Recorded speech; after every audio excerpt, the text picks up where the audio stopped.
Students, अभी तक आपने ग्राफिकल मेथड से स्पीड एंड एक्सेलरेशन निकालना सीखा है। अब हम लोग देखेंगे स्पीड टाइम ग्राफ से डिस्टेंस निकालना।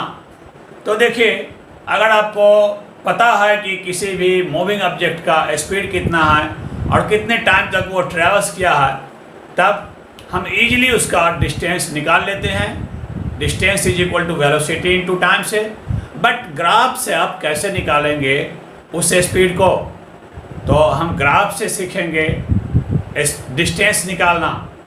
तो देखिए, सपोज कीजिए कि कोई ऑब्जेक्ट 40 मीटर पर सेकंड के स्पीड से चल रहा है और अगर वह 30 सेकंड तक चला है, तो डिस्टेंस कितना हो जाएगा? Speed into time. स्पीड है 40 मीटर पर सेकेंड, टाइम है 30 सेकेंड और मल्टीप्लाई करते हैं तो ये आ गया 1200 मीटर, यानी कि डिस्टेंस कवर्ड आ गया 1200 मीटर, जो कि हमने सिंपल फार्मूला से निकाला। अब हम ग्राफ देखते हैं। अब देखिए पहले कि इसका ग्राफ कैसा होगा। तो अगर ऑब्जेक्ट 40 मीटर पर सेकेंड के कांस्टेंट स्पीड से मूव कर रहा है, तो इनिशियल 0 टाइम में उसका स्पीड होगा 40, 5 सेकेंड के बाद उसका स्पीड होगा 40, 10 सेकेंड के बाद उसका स्पीड होगा 40, फिर इच 5 सेकेंड के बाद हम स्पीड देखते हैं तो उसका 40 होता है। 30 सेकेंड तक का हमने ये पॉइंट ड्रॉ किया है। अगर इसको मिलाएंगे तो आपका ग्राफ हो जा रहा है, ये ग्राफ आपका आया ए और बी, ये ग्राफ आया। अब देखिए, आप इससे परपेंडिकुलर ड्रॉ कर लीजिए। हमने परपेंडिकुलर ड्रॉ किया, ये ए बी सी डी हो गया और ये हम पॉइंट ले लेते हैं ई ओरिजिन को। अगर तो अब जरा देखिए, ये जो ग्राफ है, इसके ग्राफ के नीचे का एरिया कितना होता है। तो हमारा ग्राफ है, it's graph is a straight line AB. Now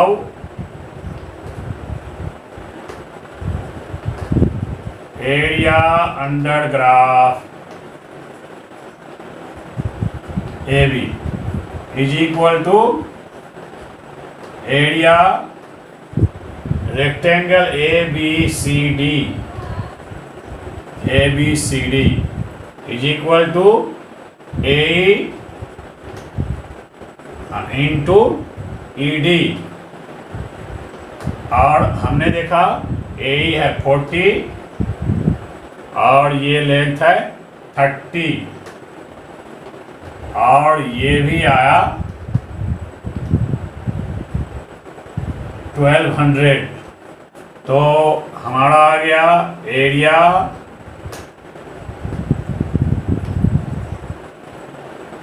under graph is equal to 1200। ये हो गया इक्वेशन सेकेंड। अब हमने देखा था कि जनरल मेथड से कैलकुलेट करने पर इसका डिस्टेंस आया था 1200 मीटर, और उसी ग्राफ का जो हम एरिया निकाले हैं वो आ गया 1200 मीटर। इसका क्या मतलब हुआ?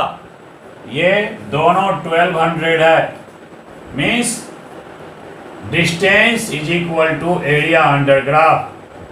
From equation first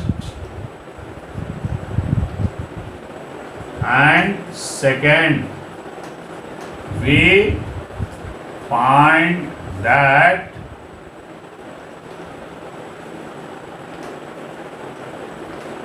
distance is equal to area under graph. मतलब किसी भी स्पीड टाइम का जो ग्राफ है उसके नीचे का एरिया हम निकाल लेंगे, तो उससे हमारा डिस्टेंस कवर्ड जो है वो निकल जाएगा। और this is valid for all type of graph. जैसे अगर ग्राफ आपका ऐसे है तो इसमें भी ये जो ए बी है इसके नीचे का एरिया निकाल लेंगे। तो ये हमारा एक्सेलरेटेड मोशन का ग्राफ है। इसमें भी इसका एरिया निकाल लेने से डिस्टेंस ट्रैवल निकल जाएगा।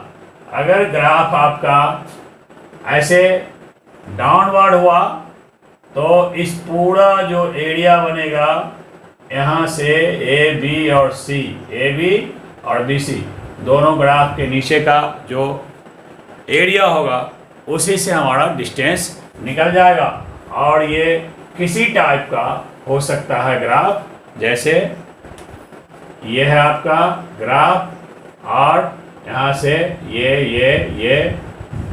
अगर ग्राफ है तो इसका भी अगर आप निकालना चाहेंगे डिस्टेंस तो इजीली निकलेगा। एरिया अंडर ग्राफ, यहाँ से आप परपेंडिकुलर ड्रॉ कीजिए, यहाँ से परपेंडिकुलर ड्रॉ कीजिए और इस ग्राफ के नीचे का जो एरिया है उस एरिया को कैलकुलेट करना है।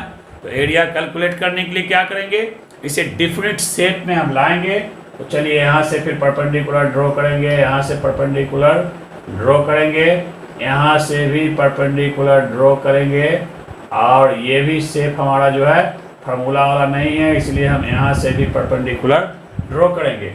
हमने अगर ये परपेंडिकुलर ड्रॉ किया तो देखिए ये बन गया, ये जो शेप है वह ट्रेपीजियम बन गया, जिसमें ये दोनों पैरेलल साइड है और ये इसके बीच का डिस्टेंस है। फिर ये जो शेप है वो भी ट्रेपीजियम बना, इसमें ये पैरेलल साइड है, इसके बीच का डिस्टेंस है। इस प्रकार अलग अलग ट्रेपीजियम जो है, सारे ट्रेपीजियम का एरिया निकाल के अगर हम कैलकुलेट करते हैं तो पूरे इस ग्राफ से इस ग्राफ के बीच का एरिया निकल जाएगा। तो ग्राफ किसी प्रकार का हो, उस ग्राफ के नीचे का जो हम एरिया निकालेंगे उसी से हमारा डिस्टेंस कवर्ड निकल जाएगा। तो आज आपने स्पीड टाइम ग्राफ से एरिया निकालकर डिस्टेंस निकालना सीखा। ये बहुत ही इम्पोर्टेंट टॉपिक है, इसलिए स्पीड टाइम ग्राफ से जो हम लोग डिस्टेंस निकालते हैं उसका आप प्रैक्टिस कीजिए। तो आज तक के लिए इतना ही। That's all. Thank you.